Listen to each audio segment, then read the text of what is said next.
The night sky over the alien marketplace was heavy with smoke and the smell of oil. Lights flickered in the distance, hanging from metal poles, casting long, strange shadows across the ground. Creatures of every shape and size crowded the narrow streets, their voices mixing into a low, restless hum. In the center of the market stood a raised platform made of steel plates. That was where the slave auctions took place. Chains rattled and muffled cries came from a row of cages lined up near the platform. Inside those cages were beings taken from different planets, some small, some barely alive. David Carter stood at the edge of the crowd. His hair was gray, his beard untrimmed, and the lines on his face told of years spent under sun and hardship. He wore a simple coat and boots that had seen better days.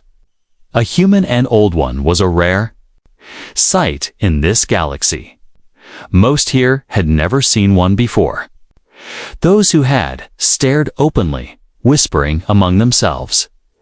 The auctioneer, a tall, thin alien with 4 eyes and skin the color of rust, slammed a long staff against the floor. "Next lot," the alien shouted in a deep, echoing voice. 2. Healthy females, young, strong, and obedient. Sold together. 2 cages rolled forward. Inside, one sat a girl with deep violet skin and golden eyes that glared at everyone. She looked young, but had a fighter's posture. Her wrists were chained, but she sat straight, refusing to look afraid. In the second cage was another girl, smaller, with soft green skin and silver hair. She clutched her knees, trembling, her eyes darting around like a trapped animal. The crowd stirred. Buyers leaned forward, calling out offers before the auctioneer had even started. "She fetch a good price in the pits," one alien growled. "The small one will do well in pleasure service," another sneered. David's jaw tightened. He didn't come here for profit. He came because he had heard rumors of 2 sisters captured during a raid. Sold again and again, always ending up in worse hands. He had thought maybe the stories were exaggerated. But now, seeing them in those cages, he knew the truth. The auctioneer raised his arms. "We start at 500 credits. Bids came quickly. Reptilian buyer shouted, 600. A bulky alien with tusks called out 800. The price climbed higher. David stayed silent at first, watching the crowd, listening to the merchants laugh. They laughed at the buyers, at the girls, at the idea of life being worth anything more than money. 1,200. Wah. Voice barked from the back. The auctioneer's eyes glittered. "Any more?" David finally spoke, his voice steady but carrying across the noise. 2,000. The crowd turned. All eyes landed on him, the old human in the worn coat. Some laughed, some whispered. "Humans don't have that kind of money. He'll work them to death. Maybe he just wants one last taste before he dies." The reptilian buyer snorted. 3,000. David didn't flinch. 5,000. A sudden silence fell over the market. Even the auctioneer hesitated, his 4 eyes narrowing. 5,000 was more than most fighters earned in a year. It was enough to buy a small ship. The tusked alien growled, but didn't speak. The reptilian spat on the ground. No one else called. A higher bid. Sold. The auctioneer declared, slamming his staff against the platform, to the human. The merchant brought forward the cages. David stepped closer. The violet-skinned sister glared at him, defiance burning in her golden eyes. The smaller one shrank back, clutching the bars. The merchant grinned, handing David a metal key. "They're yours now. No returns." David crouched by the first cage, meeting the older sister's gaze. "My name's David Carter," he said. Quietly, "You're coming with me. You won't be hurt." She said nothing, just kept staring, as if trying to see through him. He unlocked the cage. The girl stepped out slowly, her chains clinking. She moved like a fighter who had been beaten but not broken. He went to the second cage. The smaller sister flinched when the door opened. "It's all right," David said softly. "You're safe." Now, she didn't answer, but after a long moment, she stepped out. The crowd muttered. Disappointed there would be no spectacle, David placed a hand on the merchant's counter, transferring the credits. Then he guided the sisters toward the landing dock. They walked in silence, the noise of the market fading behind them. The older sister finally spoke, her voice low but sharp. "Why? Why by us? What do you want?" David glanced at her. "Nothing. Just to see you free." The younger one's eyes widened in confusion. But she said nothing. As they reached his small transport ship, David looked back at the marketplace. The shadows, the laughter, the chains, they would still be there tomorrow. But at least, tonight, 2 fewer lives would be trapped behind bars. He opened the hatch and motioned for them to enter. The sisters stepped inside cautiously, still unsure. If they were escaping one prison for another, David followed them in, closing the door behind him. In the silence that followed, the engines roared to life, lifting them away from the lights of the auction and into the darkness of space. They were leaving the market behind, but neither the girls nor David knew that their journey together was only just beginning. The small transport ship cut through the darkness of space, its old engines humming softly. Inside the cabin, silence filled the air. Only the quiet hum of the ship and the faint beeping of the navigation console broke the stillness. David sat in the pilot's seat, eyes fixed on the star map, while behind him, the 2 alien sisters stayed close together near the back wall. Neither of them sat. They stood like cornered animals, their backs almost pressed to the cold metal. The older sister, Leora, kept her golden eyes on David's every movement. She didn't trust him, not yet. The younger one, Saren, clung to her sister's arm, her silver hair falling over her face as she tried to make herself smaller. David hadn't said much since leaving the auction. He had offered them food and water, placing the supplies on the table without a word. They hadn't touched them. He could feel their suspicion, like a thick wall between them. After a long silence, Leora spoke first. "Where are you taking us?" Her voice was sharp, almost a demand. David didn't turn his head. "Away from there?" "That's not an answer," she said, stepping forward slightly. He sighed, finally looking at her. "To my home, a safe place. No one will hurt you there." Leora narrowed her eyes. "You expect me to believe that? You paid 5,000 credits for us. No one spends that much for nothing." Siren's voice was small, almost trembling. "Are you going to sell us again?" David shook his head slowly. "No, no one owns you now. You're free." The sisters exchanged a quick glance, confusion mixing with disbelief. "Free?" Leora asked quietly, as if testing the word. "What does that even mean for people like us?" David turned back to the controls. "It means you can choose where to go and what to do. But," he hesitated, glancing at them again, "if you leave me now, you have nowhere to go. Out here, someone will take you again, and next time, you might not get out." Leora clenched her fists. She hated that he was right.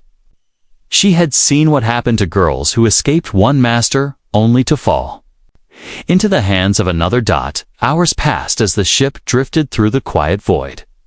Eventually, Siren's stomach growled softly. She looked embarrassed, but David simply pushed a small packet of dried fruit across the table toward her. "It's clean," he said. "No tricks." Leora shook her head at her sister, but Saren hesitated, then reached for the food. She bit into it cautiously. When nothing happened, she took another bite. David didn't watch her. He simply adjusted the ship's heading. After some time, Leora sat down at the edge of the table, still keeping her eyes on him. "Why?" she asked again. "Why risk so much for strangers?" David's gaze stayed on the stars ahead. A ducks. Once, a stranger saved me. Didn't ask for payment. Didn't expect anything. I never forgot it. Leora's expression softened slightly, but she said nothing more. Saren, feeling a little braver after eating, whispered, "You're different from the others."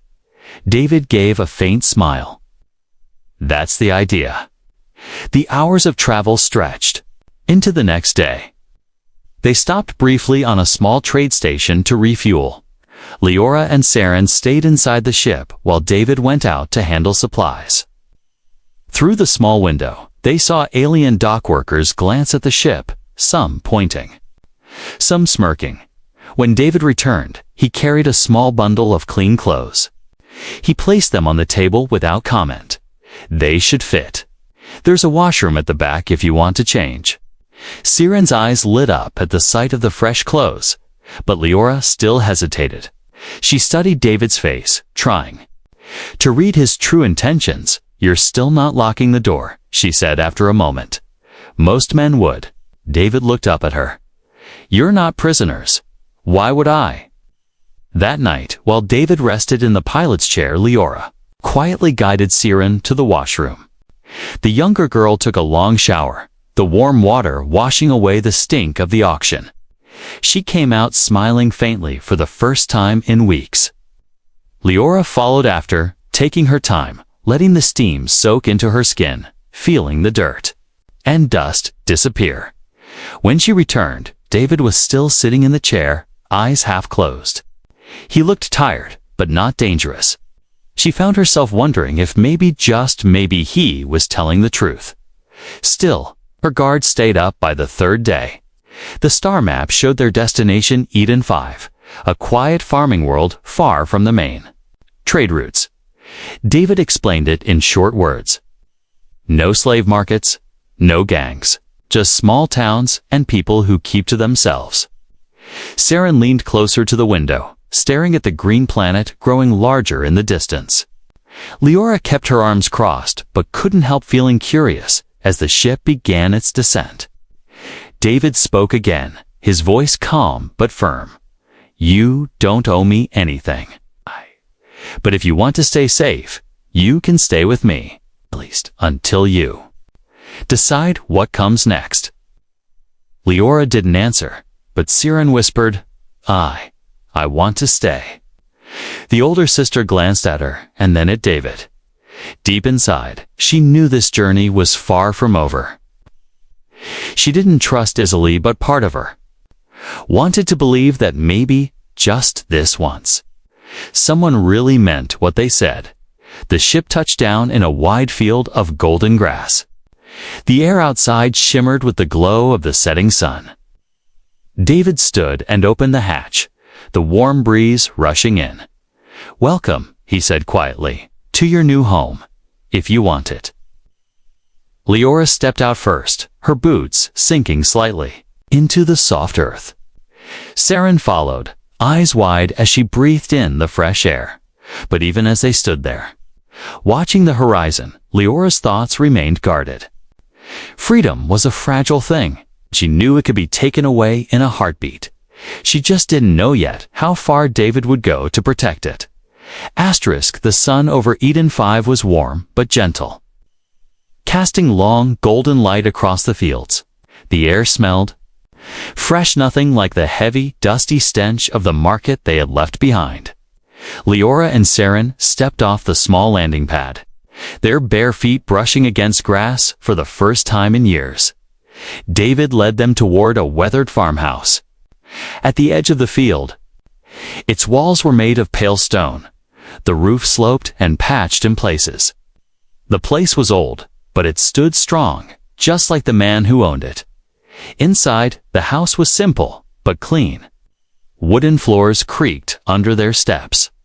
The scent of baked bread lingered from the day before. There were shelves lined with old books and small metal trinkets from different worlds.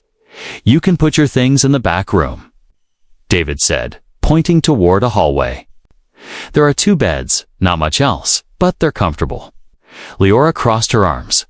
"Beds? for both of us." David glanced at her. "Of course, you're not sleeping on the floor here." Siren's silver eyes lit up as she hurried down the hallway, curious. Leora followed slowly, still watching David like she was waiting for him to reveal the trick. The back room had 2 narrow beds with patchwork quilts. A small window looked out at the fields. Siren touched the quilt as if it might vanish if she wasn't careful. For the first time since they met him, Leora didn't see David nearby. He had stepped outside, leaving them alone. That made her even more suspicious. No one ever just left slaves alone. When David came back later, it was with a basket of fresh vegetables and bread.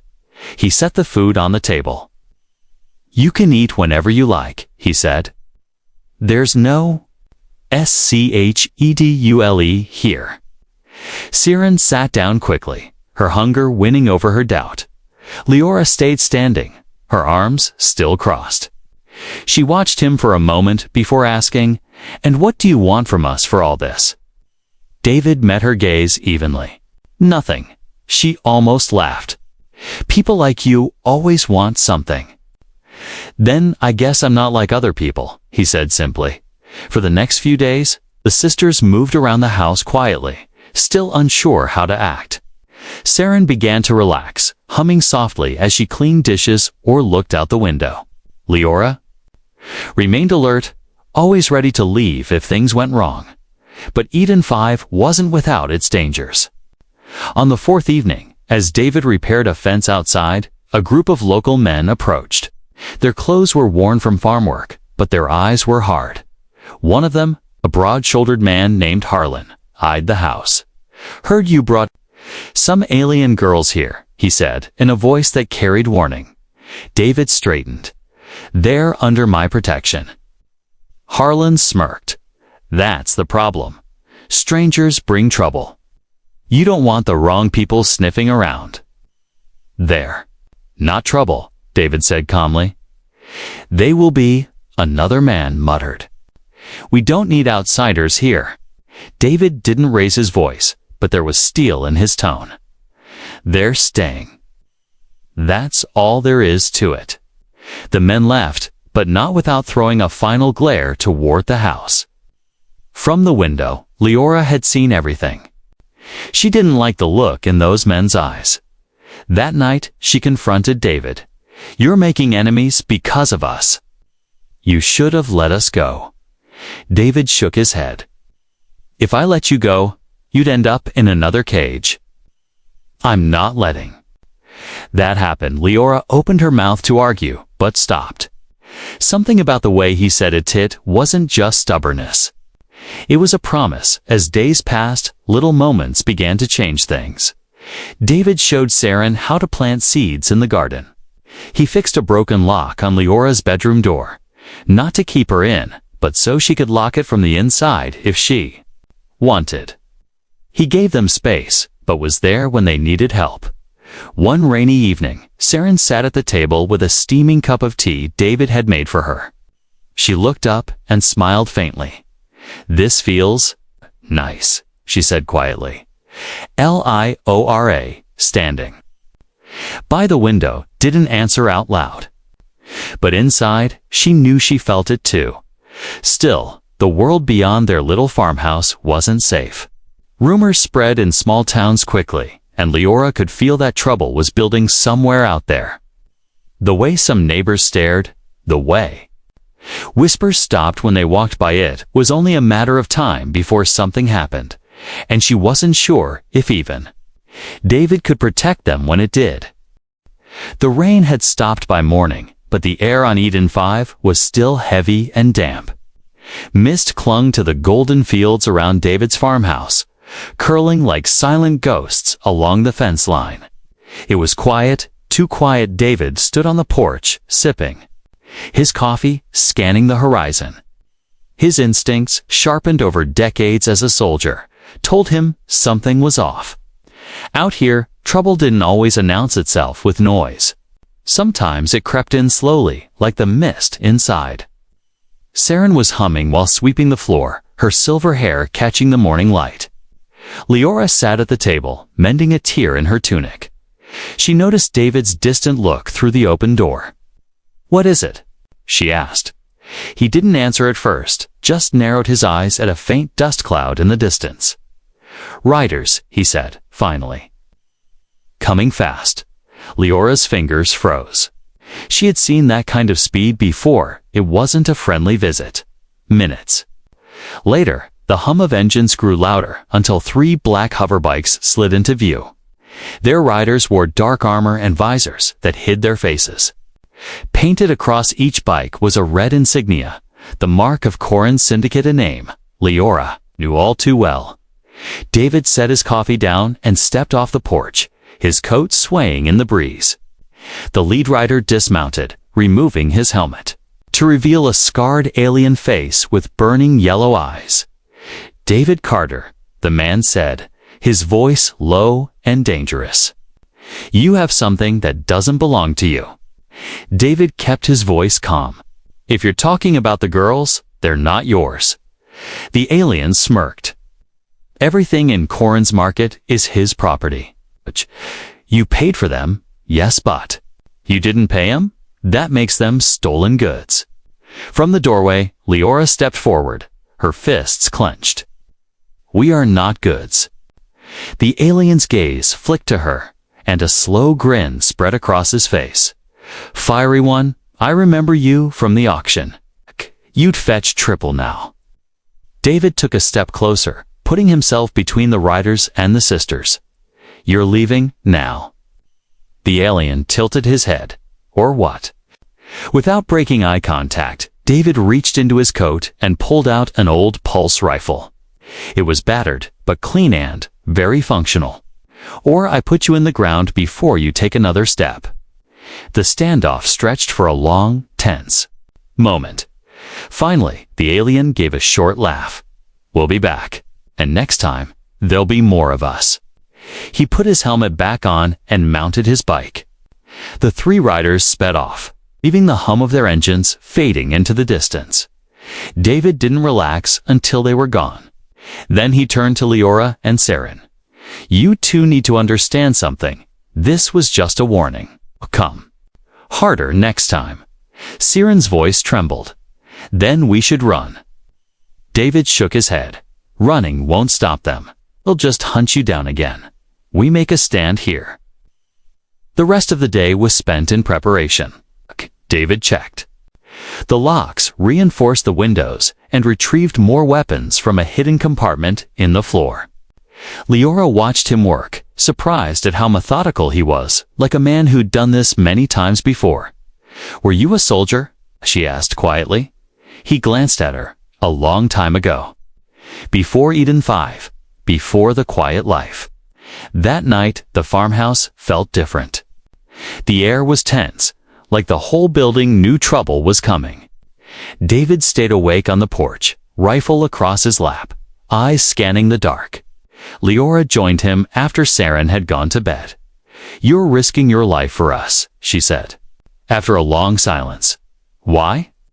David's gaze stayed on the horizon. "Because I can. And because no one did for me when I needed it most." Leora didn't know what to say to that. She sat beside him, the night sounds of crickets filling the silence between them. Hours passed. Just before dawn, David's sharp ears caught the faint whine of engines again, more than 3 this time. He stood, chambering around into his rifle. "Wake Saren," he told Leora, "and stay low." From the hills beyond the field, shadows moved half a dozen hover bikes, their lights off, approaching fast. The syndicate had come back, and this time they weren't here to talk. The battle for the farmhouse was about to begin. Asterisk. The roar of the hoverbikes grew louder until it shook the ground under the farmhouse. David crouched behind the front fence, rifle steady, his eyes fixed on the shadowy figures rushing across the fields. Beside him, Leora knelt low, clutching a small shock pistol he had given her. Saren was hidden inside the house, peeking through the cracks of the boarded window, her hands trembling. The first bike hit the fence line, and David fired. A bright pulse of light slammed into the front of the machine, sending it spinning into the dirt. The rider tumbled off, rolling to a stop. Groaning, the others fanned out, circling like predators. "Stay low, aim for their engines." David called to Leora over the chaos. She gritted her teeth, raised the pistol, and squeezed the trigger. A bolt of energy shot out, striking one bike's rear panel. It sparked violently, forcing the rider to swerve and retreat. She almost couldn't believe she had hit it. Two more syndicate men charged toward the porch. David swung his rifle and dropped one with a clean shot. The other dove for cover behind a pile of firewood. A moment later, a flash grenade arced through the air toward the porch. David reacted instantly, grabbing Leora by the arm and pulling her behind him as the grenade exploded, flooding the yard with blinding white light. His body shielded hers from the worst of it. Even through the noise and brightness, she could feel the strength in the way he held her, not to trap, but to protect. When her vision cleared, David was already moving again, his rifle barking in short bursts. One by one, the syndicate men began to fall back. Their leader shouted something in a guttural alien tongue, and the surviving riders retreated, engines screaming as they vanished over the hills. Silence fell, broken only by the ringing in their ears. David lowered his rifle slowly, scanning the field to make sure they were really gone. Saren burst from the house and ran straight to him. "Are you hurt?" she cried. "I'm fine," David said. Though a small cut on his cheek dripped blood. Leora stood there, breathing hard, still gripping the pistol. She had been in fights before, brutal ones, but this felt different. This wasn't about survival for herself alone. This was about them. About David standing in front of her when the danger came. About how he hadn't once treated her as someone to use or discard. She handed the pistol back to him. I'm not used to someone fighting. For me," she admitted quietly. David looked at her, his voice steady. "Then get used to it." The words caught her off guard. She turned away quickly, but couldn't hide the warmth in her chest. The rest of the day was spent repairing the damage. David replaced the broken boards on the windows and patched up the fence. Leora helped without being asked, carrying supplies, holding tools, even cooking a simple meal for the three of them that night. Saren hummed softly as she set the table, as if the attack hadn't completely shaken her. Over dinner, Saren began telling a funny story from their childhood, a time when Leora had scared off a much bigger boy by throwing a pew at his head. David laughed, a low, warm sound that made Leora blink in surprise. She couldn't remember the last time she had heard someone laugh in her presence without cruelty. Later, when Saren went to bed, Leora lingered in the kitchen while David washed the dishes. She leaned against the counter, watching him in the dim light. "You could have let them take us," she said suddenly.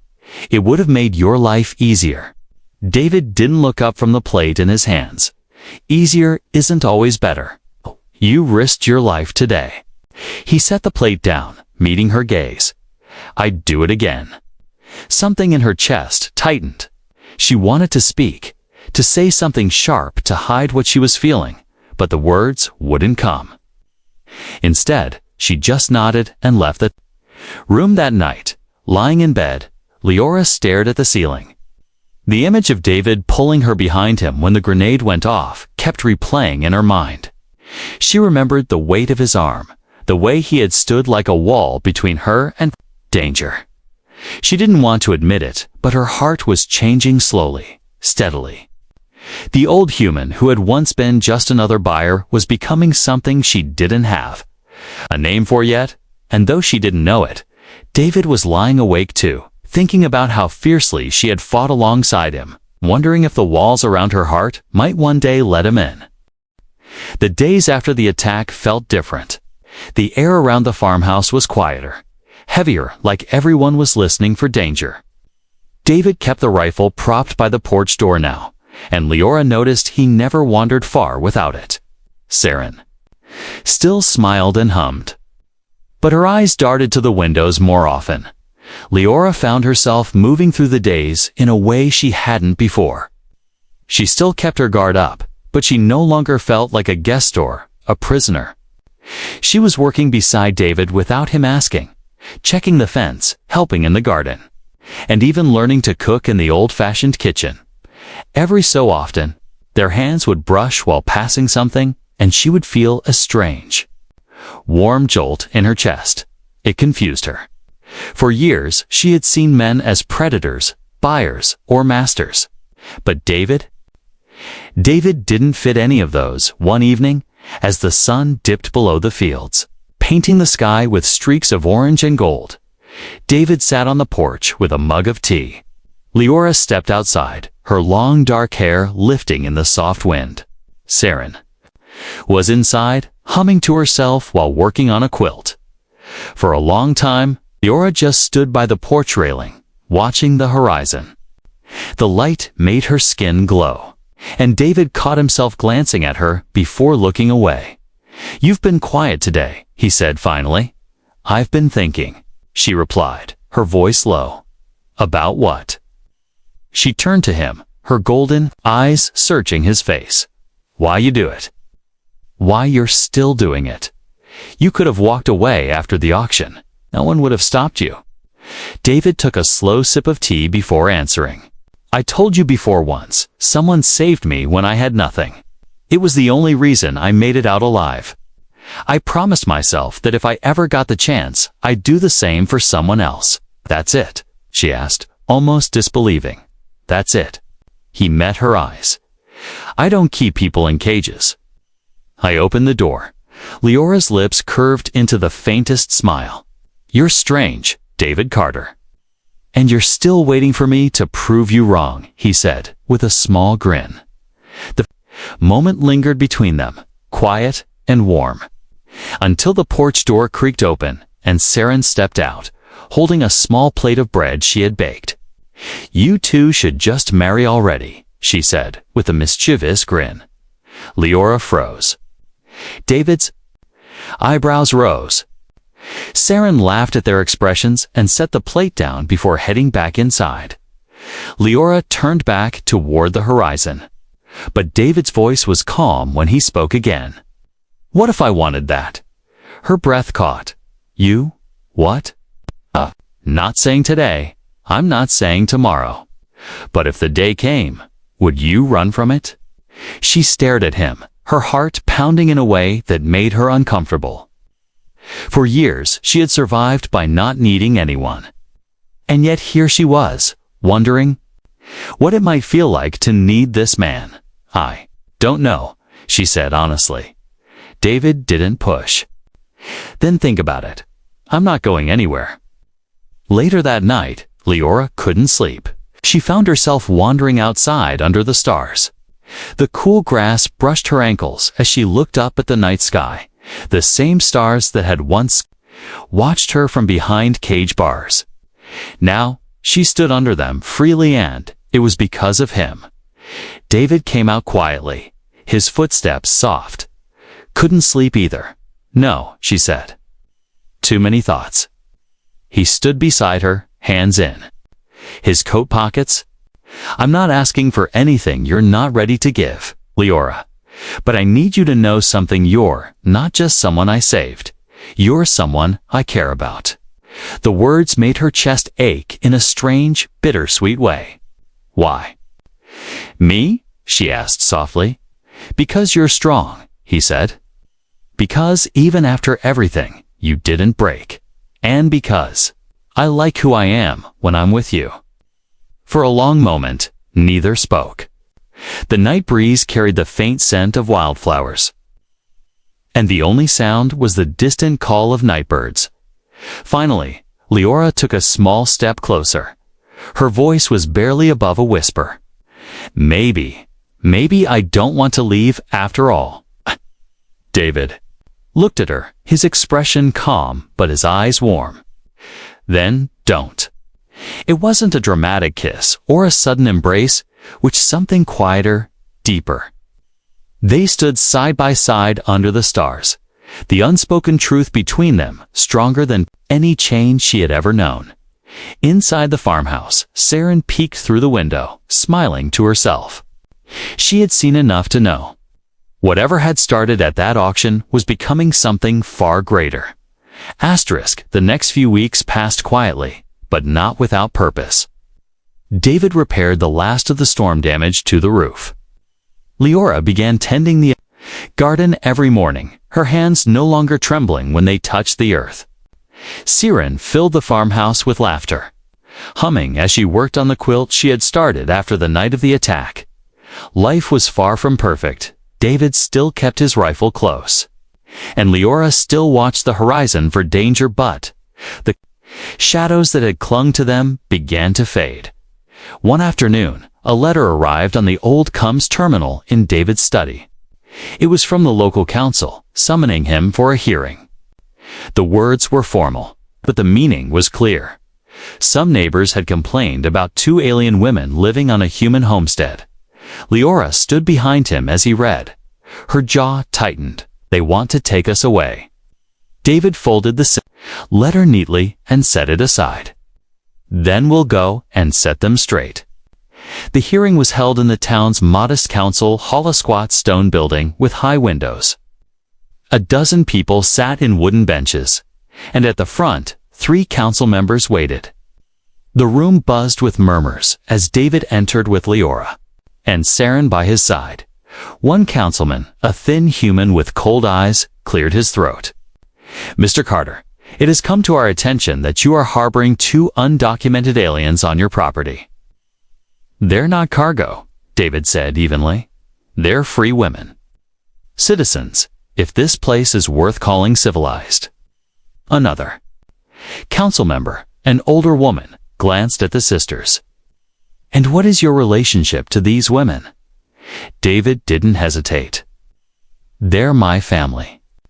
The first councilman leaned forward. "You mean to tell us you've married one of them?" David looked at Leora then, and she felt the weight of the moment. His voice was steady. "Not yet, but I intend to." The hall erupted in whispers. Saren grinned, holding Leora's hand. The older councilwoman raised a brow. "Marriage will give them protection under local law. If this is truly your intent, the council will have no grounds to remove them." Leora's heart pounded. She hadn't expected him to say it here in front of everyone, but she found she wasn't angry.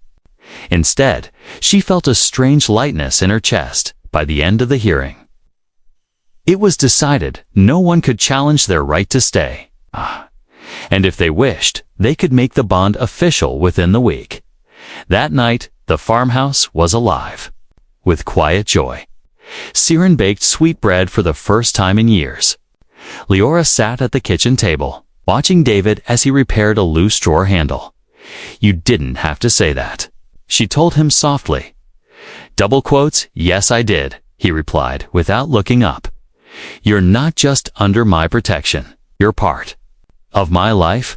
I want everyone to know it." For a long moment, she said nothing. Then she rose, walked over, and placed her hand over his. Let's do it." The wedding was small, just a few friendly neighbors. The councilwoman who had spoken for them, and Saren, who insisted on arranging wildflowers all over the garden. The ceremony took place under the wide branches of an old tree behind the farmhouse. The air smelled of fresh grass and blooming blossoms.